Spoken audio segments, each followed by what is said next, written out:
প্রথমে ভালো খবর, আনিসুল সালমান আর নুরুজ্জামানের হাত পিছে নিয়ে হাত করা পড়াইছে। এটা একটা প্রতীকী তাৎপর্য আছে। তাৎপর্য হইতেছে প্রফেসর ইউনূসের সরকার শক্তিশালী হইতেছে। আগে পারতো না, এখন পারতেছে হাত করা পড়াইতে। বুঝছাও? আপনাদের মনে আছে আমি প্রথম থেকে কয়ে আসতেছি এই সরকার বিপ্লবী সরকার হয় নাই। আমাদের প্রচুর আফসোস ছিল। আমি কলে হাল ছেড়ে দিই নাই। প্রথমে ভাবছিলাম আমি বিরোধী দল হই, পরে দেখি আরে আওয়ামী লীগেরা মজা পাইয়া যাইতেছে। তারপরে ভাবলাম বরং দেখি সরকারকে সাহায্য করি, সাহস যোগাই। কাম হইল। আপনারা দেখছেন সরকার ক্রমেই শক্তি অর্জন করতে থাকলো। আমরা সরকারের বেসরকারি পার্টনার হয়ে উঠলাম। সরকার বিপ্লবী কাজ করা শুরু করলো। দেখেছেন সেদিন কইলাম যে আমি যদি স্বরাষ্ট্র উপদেষ্টা হইলামই তাহলে কি করলামই। এটা স্বরাষ্ট্র উপদেষ্টা সারা রাত ঘুরে টহল দলগুলোর সাথে দেখা করেছেন। উনি কথা শুনছেন, ভালো একটা কাজ হয়েছে। ভালো কাজ করলে আমাদের যারে কয় জেস্টার অফ গুডউইল সেটাও দেখানো দরকার। দেখলাম এক জায়গায় ধরিছে ছিনতাইকারী, বাটাম দিয়া 3rd ডিগ্রি দিতেছে, আর এক জায়গায় দেখলাম ওভারব্রিজে পা উপরে দিয়ে টেঙে থুইছে। তো জাহাঙ্গীর সাহেব কইছে আইন নিজের হাতে তুলে নেবেন না। তাই আমিও রিকোয়েস্ট করেছি বাটাম দেওয়া আর টেঙ্গে রেখে 3rd ডিগ্রি দেওয়া আপাতত বন্ধ। আমি খুব সতর্কভাবে সারা বাংলাদেশে পরিস্থিতি পর্যবেক্ষণ করি। আপনারা কল্পনাও করতে পারবেন না যে কি পরিমাণে তথ্য আর বিচার আমার কাছে আসে। জমির ঝামেলা, চাকরির ঝামেলা, ওরে মারছে, তাই সে তারে হুমকি দিছে, ছিনতাই হয়েছে, বাসায় চুরি হয়েছে, ডাকাতি হয়েছে, ভাগ্য ভালো বিচার দেয় না যে আমার ব্রেকআপ হয়েছে, ঠিক করে দেন। দেশে একটা প্যানিক তৈরি করা হইতেছে। প্যানিক করা হইতেছে যে দেশ ভালো নাই, দেশে আইন শৃঙ্খলা ভালো নাই। এইসব প্যানিকরে পাত্তা দিবেন না। এই প্যানিক পরিকল্পিতভাবে তৈরি করা হইতেছে। সাহস নিয়ে, আনন্দ নিয়ে, উৎসবের সাথে রাস্তায় থাকেন। আর একটারও যদি ধরতে পারেন না তাইলে আমরা আবার ট্যাঙ্কে রাখবো। ভাবে হাড্ডি গুড়া গুড়া করে দিবেন যে জিন্দেগিতে দাঁড়াইতে না পারে। পাড়ায় মহল্লায় আইন শৃঙ্খলা রক্ষাকারী বাহিনী গড়ে তোলেন, কমিটি তৈরি করেন। এই প্যানিক তৈরির খেলায় আছে ইন্ডিয়া, আওয়ামী লীগ নিজে, হাসিনা আছে, নানা এজেন্সি আছে, ওয়াকার নিজেও আছে। আমি আগেও বলছি, এখনো বলতেছি, প্রফেসর ইউনূস ইন্ডিয়ার জন্য একটা বিশাল থ্রেট। তারে কেনা যাবে না, তারে ভয় দেখানো যাবে না, তার বিরুদ্ধে কোনো রাজনৈতিক ক্যাম্পেইন সফল হবে না। সে দাঁড়াইলে বাংলাদেশকে কেউ আঘাত করতে পারবে না। এরই প্রফেসর ইউনূসের শক্তি। আর সেই জন্য এই প্রফেসর ইউনূসকে সরাইতে হবে, যত তাড়াতাড়ি হোক সরাইতে হবে। প্রফেসর ইউনূসকে সরাইলে কি হবে? ইন্ডিয়ার কি লাভ হবে? আসেন আবার বুঝে দেখি। আগে বলছি, তারপরে আবার বুঝে দেখি। বিডিআর বিদ্রোহে হিন্দিভাষীরা হত্যাকাণ্ড চালাইছে। দেখেন, শুনেন। পিলখানাতে কখনোই সৈনিকরা এভাবে মানে সমস্ত সৈনিক মিলে এই হত্যাকাণ্ড ঘটাতে পারে না। আমি নিজে সবচেয়ে বড় প্রমাণ। হ্যাঁ, আমার রুমে গিয়েছিল হিন্দি ভাষীরা। বিডিআরের আমার হাজবেন্ডের সাথে আমি 3.5 বছর ছিলাম পিলখানাতে। আমি বিডিআরে। তো আমি কখনো 3.5 বছরে শুনিনি কোনো সৈনিক কোনো সময় হিন্দিতে কথা বলতে। শুধুমাত্র 25 ফেব্রুয়ারিতে শুনেছিলাম 3 জনের মুখে। আর আমার হাজবেন্ড দরবার হলে থেকে আমাকে ফোনে বলেছিল ইন্ডিয়ান্স, এনএসজি এবং ইন্ডিয়ান্স। জুলাই আগস্ট বিপ্লবে হিন্দিভাষীরা গুলি চালাইছে। এইগুলো তো বিশাল একটা ঝামেলা ইন্ডিয়ার জন্য। কানাডায় শিখ নেতা হরদীপ সিং নির্জারের হত্যাকাণ্ডে ভারতের জড়িত থাকার অভিযোগ উঠছে না, তদন্ত চলতেছে, বিচার হবে। এছাড়া নিউ ইয়র্কে খালিস্তানপন্থী শিখ নেতা গুরপান্ত সিং পান্নুকে হত্যার চেষ্টার অভিযোগে ভারতের গোয়েন্দা সংস্থা রয়ের এক সাবেক কর্মকর্তা বিকাশ যাদবকে অভিযুক্ত করা হয়েছে না। ইন্ডিয়া আন্তর্জাতিকভাবে দেউলিয়া হয়ে যাবে, ওর ধুতি খুলে যাবে যদি বাংলাদেশে দেখা যায় যে সে তার বাহিনী পাঠাইছে গুলি করার জন্য। এইটা ইন্ডিয়া প্রাণপণে বন্ধ করতে যাচ্ছে। বন্ধ হবে কিভাবে? যদি প্রফেসর ইউনূস না থাকে। প্রফেসর ইউনূস না থাকবে কিভাবে? দ্রুত যদি নির্বাচন হয়। সেই জন্য ইন্ডিয়ার সেনাপ্রধান বলে নির্বাচিত সরকারের সাথে সম্পর্ক করবে। বিনা সিকটি বলে দ্রুত নির্বাচন। ওয়াকার বলে ডিসেম্বরে নির্বাচন। বিএনপি বলে দ্রুত নির্বাচন। কারণ কি? কারণ তো বুঝতেই পারতেছেন। তবে বিএনপি বলে আর একটা ডেমোক্রেটিক সিস্টেম আসবে, নির্বাচন চাওয়া কি খারাপ? মোটেই খারাপ না। আমরা তো বলছিলাম গণপরিষদের নির্বাচন করেন, বলছিলাম না আমরা নতুন সংবিধান করব। বিএনপিও বলে জনগণ সংবিধান সংস্কার করবে। তো আমরা এতদিন গণপরিষদের নির্বাচন করে নতুন সংবিধান রচনার কাজে হাত দিতে পারতাম, দিলাম না কেন? কে সেটা চায় না? বিএনপি। ছাত্র সংসদ নির্বাচন হলে গণতান্ত্রিক চর্চা কি বাধাগ্রস্ত হইতো? ডিসেম্বরে জাতীয় সংসদ নির্বাচন হইলেও তো ছাত্র সংসদ নির্বাচন এখন করে ফেলা যায় না? সেটা তো করবে না বিএনপি। স্থানীয় সরকার নির্বাচন, এটা হলে কি গণতান্ত্রিক চর্চা শক্তিশালী হইতো না? না, সেটা করবে না বিএনপি। কারণ ছাত্র সংসদ নির্বাচনে ছাত্র দল জিতবে না, স্থানীয় সংসদ নির্বাচনে ভালো ফল করবে না বিএনপি, এটা তাদের মাথায় ঢুকিছে। কিন্তু আশা আছে পাবলিকে জাতীয় নির্বাচনে মার্কা দেখে ছাপ্পা দিবে। কি স্বার্থপর চাওয়া! নিজে যেখানে দুর্বল সেটা করবে না, নিজে মনে করতেছে যেখানে জিতবে শুধু সেইটা চায়, শুধু সেইটুকু, আর কিচ্ছু না। আবার বলবে আমরা দেশের ভালো চাই। পুরা হাসিনা আমলে বিএনপির কোনো ভয়েস ছিল না। এমনকি হাসিনা পতনের পরে ওই যে বুয়েটের ছাত্র কি যাকে বুয়েটের টিচার কি প্রভুপাত কি যেন কিবের নাম, যাই হোক, বিএনপি আর তারেক রহমানকে নিয়ে বিএনপির দানব বানায় একটা ভিডিও বানাইছিল না, এই শর্মা ডিফেন্ড করলো তো বিএনপির নাকি, তার পিছে ঝাঁপে পড়ছে বিএনপির কর্মীরা। আপনার কর্মীরা হয় বেকুব, অথবা রাইট পলিটিক্যাল ট্রেনিং নাই, অথবা আপনাদের একেবারে নিয়ন্ত্রণ নাই কর্মীদের উপরে। তো কোন সবগুলি তো খারাপ একটা রাজনৈতিক দল হিসেবে আপনাদের পাশে আপনাদের দলের বাইরে কেউ দাঁড়াবে না জিন্দেগিতে, না, আমি কয়ে দিলাম, লিখে রাখতে পারেন। আপনি ঐক্য করতে যান, দেখেন শক্তিশালী কাউরে পাবেন না, দুর্বল লোকরে পাবেন। রাজনীতি যে আসলে বন্ধুত্ব আর সম্পর্ক, এই বেসিসটাই আপনি ধরতে পারেন নাই। তো আমার প্রিয় লেখক ওই রিফাত হাসানের একটা বই আছে, সম্পর্ক বন্ধুত্ব রাজনীতি, ওটা পড়ে দেখেন, তাইলে বুঝবেন যে রাজনীতির সাথে বন্ধুত্ব আর সম্পর্কটা কি জিনিস। আওয়ামী লীগরে দেখেও শিখেন না। সিপিবি কম হোক বেশি হোক তো আওয়ামী লীগের বিরোধিতা করেছে, তাই না? আওয়ামী লীগ একটা ফুলের টোপা দিছে, সিপিবিকে দেয় নাই। আমি চরম আওয়ামী বিরোধী হইলেও এইটা আওয়ামী লীগের কাছ থেকে শিখেছি। আপনার এলায়ের সাথে, এক সময়ের এলায়ের সাথে ঠিক কেমন সম্পর্ক রাখবেন, ডিলটা কেমনে করবেন। আপনার দলের লোকেরা জামাতের পিছে লাগলো, এ বুদ্ধি আপনাদের কে দিছে জানি না, কিন্তু যে দিছে ওরা রাজনীতির ক্লাস 3-তে ভর্তি করে দেওয়া উচিত। কেন এইটা ডিজাস্টার হয়েছে আপনাদের নিজেদের জন্য, সেটা আমি একটু বুঝে দেখি। হ্যাঁ, আসেন। বিএনপির সবচেয়ে বড় বয়ানের সংকট হবে জামাতকে নিয়ে। বিএনপিকে জাস্টিফাই করতে হবে কেন তারা জামাতের সাথে রাজনৈতিক এবং নির্বাচনী ঐক্য করছিল। জামাত সম্পর্কে যে বয়ান তারা হাজির করে কি, সেটা আদর্শিক এবং ঐতিহাসিক। মুক্তিযুদ্ধের বিরোধিতা করছে জামাত, আলবদর করছে, শিবির রক কাটে ইত্যাদি। এর এই বিষয়গুলোতে রাজনৈতিক এবং নির্বাচনী যে ঐক্যগুলো করছিলেন সেই সময়ও ছিল, তাই না? সেই ঐক্যের ঘটনার আগেই সেই ঐতিহাসিক ঘটনাগুলো ঘটছিল। বিএনপির সেই রাজনৈতিক অবস্থানকে বাতিল করতে হলে তো বিএনপিকে খালেদা জিয়ার প্রজ্ঞার কৌশলকে অস্বীকার করতে হবে, আর বিএনপিকে ডিপার্চার করতে হবে খালেদা জিয়ার উত্তরাধিকার থেকে। আপনাকে যদি খালেদা জিয়ার উত্তরাধিকার নিতে হয়, জামাতকে আপনি ডিজোন করতে পারবেন না। এখনো পর্যন্ত খালেদা জিয়া বিএনপির সেকেন্ড বিগেস্ট পলিটিক্যাল অ্যাসেট, জিয়ার পরে। বয়ান তৈরির সময় ভবিষ্যৎ দেখে নিতে হয়, এটা পটেনশিয়াল আফটার এফেক্ট বা পাল্টা বয়ান ভাবে রাখতে হয়। বিএনপির জামাত বিরোধিতা বয়ানের মূল ক্ষতি হবে বিএনপির। তার ভোটাররা মনে করবে যে বিএনপি শুধু নির্বাচনে জেতার জন্য জামাতের সাথে ঐক্য করছিল, এখানে কোনো রাজনৈতিক ঐক্য ছিল না, রাজনৈতিক নৈকট্য ছিল না, স্বার্থপর চাওয়া থেকে ঐক্য করছিল। দ্বিতীয়ত, বিএনপি ভবিষ্যতে কোনো এলাই পাবে না, কারণ কোন পটেনশিয়াল এলায়ের মাথার পিছনে সবসময় খেলা করবে বিএনপি, তার এলায়ের হাত ছেড়ে দেয়, তার এলায়ের বিরুদ্ধে লাগে। বিএনপি যার সাথে একসময় ফর্মাল ঐক্য করে তার সাথে পরে যুদ্ধ নামে। আপনি আপনার এলায়ের সাথে বিরোধ করবেন না তা না, করতে পারেন, অবশ্যই করতে পারেন, অন্য দল কেন করবেন না, কিন্তু সেটা তো বুদ্ধিমত্তার সাথে করতে হবে। আপনার একটা ইন্টারেস্টিং গল্প বলি। আমি জয় বাংলা স্লোগানের জয় বাংলা করে দিছি, তাই না? মুজিবকে সোহরাওয়ার্দীর বডিগার্ড বানাইছি, তো ইনকা হইলে অনেক সময় নিজের মনে হয় তালে বড় হয়ে গেছি, আমি যা করবো সেটাই ঠিক হবে, তাই না? তো আমি ভাবলাম যে হাসিনা শব্দটাকে প্রতিশব্দ বানাবো, কার হাসিনা কে মারে ধুলাই অন্ধকার, দেখেছেন না, এইসব কইতাম। তো কিন্তু আমি খেয়াল করলাম যে এটা জয় বাংলার মতো ক্লিক করতেছে না।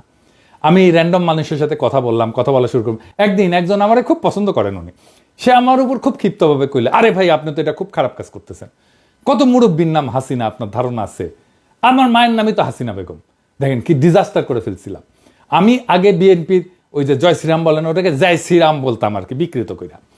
তো খেয়াল করলাম হিন্দুরা এটা ভালোভাবে নিচ্ছে না, এটা তো আসলেই তার কাছে একটা ধর্মীয় বিষয়, আমি তো সেটা বিকৃত করতে পারি না। বিজেপির সাথে আমার লড়াই আছে, কিন্তু হিন্দু ধর্মের সাথে তো আমার কোনো লড়াই নাই, তাই না? ঠিক একইভাবে বিএনপি জামাত শিবিরকে অনলাইনে কি বলে, আল বটর বলে। দেখেন, এই বলে ডাকা শুরু করলো, আল বদর থেকে আল বটর, বুঝছা? মানে বট বাহিনী থেকে বটর আর কি। ওরা মনে করলো যারা এটা বানাইছে যে তারা খুবই স্মার্ট কাজ করেছে। আওয়ামী লীগ ঠিক একই ভুল করেছিল, জামাত শিবিরকে ছাগু বলতো, মানে ছাগলের মতো দাঁড়িয়ে আছে তাই ছাগু, কাঁঠাল পাতা খায়। ভাই, দাঁড়িয়ে একজন মুসলমানের সুন্নত, তুমি সেটা নিয়ে ব্যঙ্গ করতে পারো না। আল বদর যদি বলতে চাও সেটাই বলো। রাজাকার আল বদর শব্দগুলোর সাথে বাংলাদেশের স্বাধীনতা বিরোধিতার একটা বিষয় আছে, এটা সত্য। কিন্তু এটাও সত্য যে বদরের যুদ্ধ একটা হাইলি সিগনিফিক্যান্ট পবিত্র ঘটনা, ধর্মীয় পবিত্র ঘটনা, এটাকে তুমি বটর বলতে পারো না। এই কাজের কনসিকুয়েন্স আছে, কয়ে দিলাম। জামাতের রাজনৈতিক বিরোধিতা আপনি দারুণভাবে করতে পারতেন, জামাতের সাথে আপনার অতীতের রাজনৈতিক ঐক্যকে অন করে করতে পারতেন, ওইটা একটা সিরিয়াস ইন্টেলেকচুয়াল কাজ হইতো। কিন্তু আপনারা তো সিরিয়াস কাজে যাবেন না, তাই না? হয় সে যোগ্যতা নাই, অথবা সে ভীষণ নাই, অথবা দুইটাই, অথবা বয়ান আসছে ইন্ডিয়া থেকে, যা বলেন জামাতের বিরুদ্ধে, এগুলো তো ইন্ডিয়ান বয়ান, এগুলো তো ইন্ডিয়ান বয়ান রে ভাই, এটাই আওয়ামী লীগ বলে আসছে, ওটাই আপনারা নিছেন, কোনো ইনোভেশন নাই। যাই হোক, আগের আলাপে ফিরি। বিএনপির বয়ান হইতেছে প্রফেসর ইউনূসের সরকার আইন শৃঙ্খলা পরিস্থিতি নিয়ন্ত্রণ করতে পারতেছে না, তাই না? বিএনপির কথা। তো বিএনপি ক্ষমতা আসলে কিভাবে নিয়ন্ত্রণ প্রতিষ্ঠা করবে? এই পুলিশ দিয়ে তো করবে নাকি? সব পুলিশ বাদ দিয়ে দিবে? এই পুলিশ কি ম্যাজিক দিয়ে ঠিক করে ফেলবে এক রাতারাতি? আমি যদি সবচেয়ে বড় রাজনৈতিক দল হই দেশের, আমার যদি সমাজের উপরে নিয়ন্ত্রণ থাকে, তাহলে আমি না চাইলে কেউ তো আইন শৃঙ্খলা পরিস্থিতি অবনতি করতে পারবে না, পারে না। আইন শৃঙ্খলা পরিস্থিতির অবনতি তো খুবই পরিকল্পনা করে হইতেছে। আমি আসতেছি সেই আলাপে। এখন দেখেন, এই যে বিএনপি সংস্কার চায় না, আওয়ামী লীগ নিষিদ্ধ চায় না, ইসকন নিষিদ্ধ চায় না, ছাত্র সংসদ নির্বাচন চায় না, স্থানীয় সরকার নির্বাচন চায় না, প্রথম আলো ডেইলি স্টারকে রক্ষা করতে চায়, আর চায় শুধু নির্বাচন। চায় কি? একটা জিনিসই চায়, শুধু নির্বাচন, যেন প্রফেসর ইউনূস চলে যায়। তারপরে ইন্ডিয়ার শান্তি। প্রফেসর ইউনূস থাকলে ইন্ডিয়া নাঙ্গা হয়ে যাবে, এই জন্য ইন্ডিয়া বিএনপি আর ওয়াকার হাত মিলাইছে। কারণ কারণ কারণ প্রমাণ দিব, এটা যে হাত মিলাইছে এটা প্রমাণ দেব। আর একটা কারণ আছে, কব বিএনপি কঠিন মাইন্ড করবে আর জামাত খুব খুশি হবে। কারণ হইতেছে বিএনপি প্রত্যেকদিন জনসমর্থন হারাইতেছে, আর জামাত প্রত্যেকদিন তার রাজনৈতিক অবস্থান মজবুত করতেছে আর তার সমর্থন বাড়তেছে। ছাত্র তরুণদের মধ্যে জামাত আর শিবিরের জনপ্রিয়তা অবিশ্বাস্যভাবে বাড়ছে। বিএনপি ওয়ালারা মনে করতেছে যে মানুষ মার্কা দেখা ছাপ্পা দিবে। হ্যাঁ, তা দিবে, কিন্তু কোন মার্কা দেখা ছাপ্পা দিবে সেটা জানেন না। আগে দেখেছেন জামাতের লোকদের হাসি কান পর্যন্ত গেছে। বেশি হাসেন না, হ্যাঁ, আপনাদের আবার পাংখা যেন না গজায়। আপনারা সরকারি দল হইলে আর আপনারা জালেম হয়ে উঠলে আমি তার বিরুদ্ধে দাঁড়াইবো। আজকে মাহমুদ ভাই ফোন দিছিলেন, তো উনি বললেন তোমার বাড়ি তো নর্থ বেঙ্গলে, জামাতের তো অবিশ্বাস্য জনপ্রিয়তা এই অঞ্চলে। আমার কথা না, মাহমুদ ভাইয়ের কথা। উনি মাঠের পালস খুব ভালো বুঝতে পারেন। বিএনপির পলিটিক্যাল ডিরেকশন যারা ঠিক করতেছেন তারা নিজেদের অবস্থান রিভিউ করেন।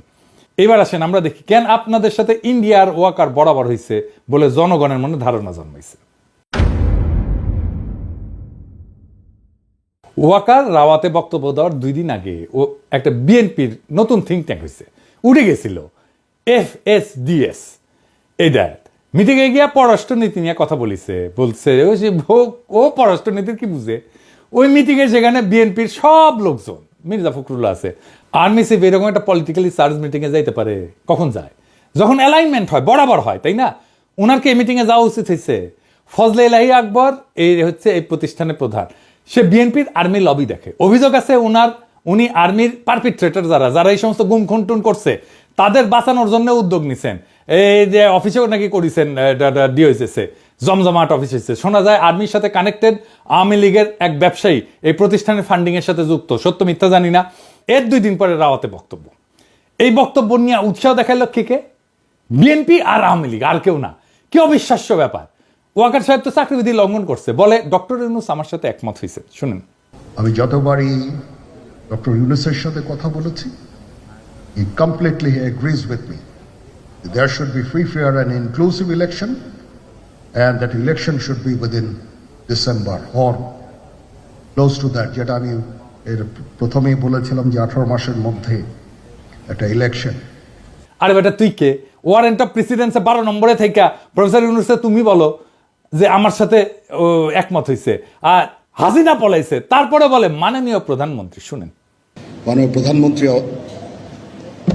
পদত্যাগ করেছেন এবং এখন একটা ইন্টারিম গভর্নমেন্ট ফর্ম করে আমরা আমাদের কার্যক্রম পরিচালনা করব। ওয়াকার দাবরানি দিচ্ছে, আর বাঙ্গু মিডিল ক্লাস গিয়া ওয়াকারের জয়ধ্বনি দেওয়া শুরু করছে। এটাই করে বাঙ্গু মিডিল ক্লাস। দেখলাম পাবলিকে ফেসবুকে আমার গালাইতেছে, চার্জ পেয়ে ভাবছে ওয়াকারের কান্দে বন্দুক রেখে পিনাকে খেলে দিই। ওয়াকার দাবরানি শুধু আমার খান নাই, কোন কোন জায়গায় দাবরানি খেয়েছেন দেখেন, এবার দেখেন। হাসিনা বলে যাওয়ার দিনে সেনাবাহিনী আমাদের পক্ষে দাঁড়িয়েছে, কিন্তু গত তার আগের 1 সপ্তাহ মানুষকে গুলি করছে না? তাহলে আপনারা যে জনগণের বিরুদ্ধে দাঁড়িয়েছিলেন এর জন্য তো আপনি ক্ষমা চাননি। আজকে তিনি বলছেন কি যে সেনাবাহিনীতে পিলখানাতে সেনাবাহিনীদের হত্যা করছে বিডিআর, এর বাইরে কোনো কথা নাই, কোনো মন্তব্য নাই। আমার প্রশ্ন, বিডিআর যদি সেনাবাহিনীদের হত্যা করেই থাকে, কেন করলো? কাদের ইশারায় করলো? কি স্বার্থে করলো? এটা কেন জাতির কাছে বলতেছেন না? সেনাবাহিনীর প্রধানকে বলতে চাই, আপনি বড় বড় বক্তব্য দেন, বাংলাদেশের পরিবেশ শান্ত নেই, আপনারা কেন শান্ত করতে পারেননি? ম্যাজিস্ট্রেসি পাওয়ার আপনারা নিয়েছেন, তারপরে কেন কার্যকর করলেন না? শুনেছেন, ওয়াকার যখন বক্তব্য দেওয়া শুরু করলো, এই বক্তব্য, আর এর সাথে সাথে একই সময় চারিদিক থেকে নানা ঘটনা ঘটা শুরু করলো। নানা ঘটনা, দুর্ঘটনা। তার আগের দিন কি হইল? সারা দেশে নানা ধরনের সন্ত্রাস, এইটা সেটা, চিন্তায় বিপুল একটা ঘটনা ঘটলো, দেশের মানুষকে বিপর্যস্ত করে দিছিল। আপনাদের অবাক লাগে নাই কেন একই সময় ঘটতেছে? দেখেন, দেশের চলমান পরিস্থিতি নিয়ে ঢাকা কলেজ শিক্ষার্থীদের মশাল মিছিল, দেখেন আইন শৃঙ্খলা পরিস্থিতির অবনতির প্রতিবাদে গণফোরামের বিক্ষোভ, একই সময় দেখেন অজিত দোভালের বাংলাদেশের সংখ্যালঘু সম্প্রদায়ের উপরে চলা নিপীড়নের চিত্র প্রদর্শনীতে যাওয়া, আবার বাংলাদেশ ইস্যু নিয়ে কলকাতায় ভিজিট। এই যে আইন শৃঙ্খলা অবনতি নিয়ে এই সোচ্চার অবস্থা, আবার দেখেন জনকণ্ঠে প্রকাশিত 65 ঘন্টায় 72 ধর্ষণ। আর ইন্ডিয়ার বিশিষ্ট দালাল পন্দের আলোর সোহরাব হোসেনের কলাম, নির্বাচনের দিনক্ষণ জানাতে বাধা কোথায়।